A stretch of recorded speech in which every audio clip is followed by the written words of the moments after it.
ಕಾಶ್ಮೀರದಲ್ಲಿ ಉಗ್ರರ ಅಟ್ಟಹಾಸಕ್ಕೆ ನಾಗರಿಕರ ಸಾವು ಹಿನ್ನೆಲೆಯಲ್ಲಿ ಉಗ್ರರ ದಾಳಿಯನ್ನು ಖಂಡಿಸಿ ಇಂದು ಕಲಬುರಗಿಯಲ್ಲಿ ರಾಷ್ಟ್ರೀಯ ಬಜರಂಗ ದಳದ ವತಿಯಿಂದ ಪ್ರತಿಭಟನೆ ಮಾಡಲಾಯಿತು.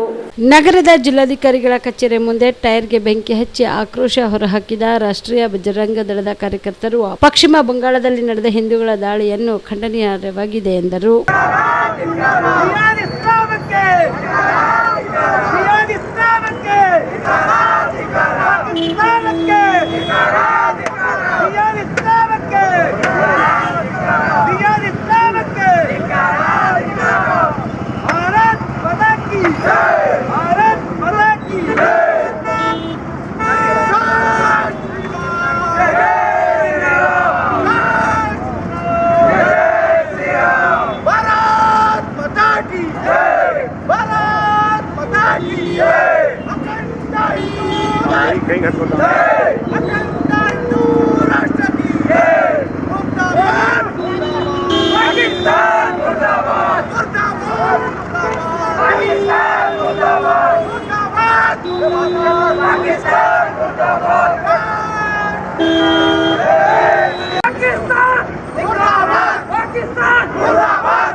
ಇಂದು ಜಮ್ಮು ಕಾಶ್ಮೀರಲ್ಲಿ ಆದಂಥ ಹಿಂದೂಗಳನ್ನು ಹತ್ಯೆಯನ್ನು ಖಂಡಿಸಿ ಕಲಬುರಗಿ ಮಹಾನಗರದಲ್ಲಿ ಇವತ್ತು ನಾವು ಅಂತಾರಾಷ್ಟ್ರೀಯ ಹಿಂದೂ ಪರಿಷತ್ ರಾಷ್ಟ್ರೀಯ ಬಜರಂಗದ ವತಿಯಿಂದ ಪ್ರತಿಭಟನೆ ಮಾಡಿ ಒಂದು ಆತಂಕವಾದಿಗಳ ಭಾವಚಿತ್ರವನ್ನು ಭಸ್ಮವನ್ನು ಮಾಡಿ ಅಷ್ಟೇ ಅಲ್ಲ ಈ ಒಂದು ಘಟನೆಯನ್ನು ಇಡೀ ವಿಶ್ವಕ್ಕೆ ಖೇದಕರಾದಂಥದ ಒಂದು ಘಟನೆ ಅಂತಕ್ಕಂಥದ್ದು ಹೇಳಿ ನಾವು ಭಾವಿಸೋದು ಅಷ್ಟೇ ಅಲ್ಲ, ಮುಂದೆ ಯೋಚನೆ ಮಾಡುವಂಥದ್ದೊಂದು ಪ್ರಸಂಗ ಬಂದು ಒದಗಿದೆ ಅಂತಕ್ಕಂಥ ವಿಚಾರವನ್ನು ಸ್ಪಷ್ಟವಾಗಿ ಕಂಡುಬರುತ್ತೆ. ಯಾಕಂದರೆ ಧರ್ಮದ ಹೆಸರಿನ ಮೇಲೆ ವ್ಯಕ್ತಿಗಳನ್ನು ವಿಚಾರಿಸಿ ಒಂದು ಹಿಂದೂ ಅಂತಕ್ಕಂಥ ವಿಚಾರಣೆಯನ್ನು ಮಾಡಿ ಹತ್ಯೆ ಮಾಡಿದೆ. ಇದು ಬಹಳ ಖೇದಕರವಾದ ಸಂಗತಿ. ಇದೇ ರೀತಿ ಇಂಥದ್ದೇ ಒಂದು ಪ್ರಕರಣ ಹಿಂದೆ 1989-90ರಲ್ಲಿ ಇದೇ ಕಾಶ್ಮೀರದಲ್ಲಿ ಇದೇ ಥರ ಹತ್ಯೆಯನ್ನು ಆಗಿತ್ತು.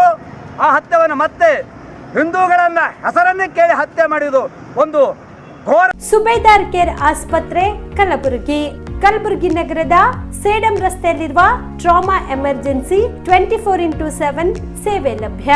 ಅನುಭವಿ ವೈದ್ಯರ ತಂಡದೊಂದಿಗೆ gynaecology, general surgery, general medicine, paediatric, orthopaedic, ENT, laparoscopy surgery, paediatric surgery, neuro surgery, urology, plastic surgery, cardiology, neurology, gastrology, oral and maxillofacial surgery, arthroscopy, keyhole surgery of joint ಸೇರಿದಂತೆ ಟ್ರಾಮಾ, NICU, ICU, ಒಬ್ಯಾರಿಕ್ ICU ಸೌಲಭ್ಯದೊಂದಿಗೆ ಚಿಕಿತ್ಸೆ ನೀಡಲಾಗುವುದು. ಸುಬೇದಾರ್ care ಆಸ್ಪತ್ರೆಯಲ್ಲಿ ದಿನದ 24 ಗಂಟೆ emergency ಚಿಕಿತ್ಸೆ ನೀಡಲಾಗುವುದು. ಹೆಚ್ಚಿನ ಮಾಹಿತಿಗಾಗಿ ಸಂಪರ್ಕಿಸಿ ಸುಬೇದಾರ್ ಕೇರ್ ಆಸ್ಪತ್ರೆ, ಇನ್ಕಮ್ ಟ್ಯಾಕ್ಸ್ ಆಫೀಸ್ ಎದುರುಗಡೆಗೆ, ಸೇಡಂ ರಸ್ತೆ, ಕಲಬುರಗಿ.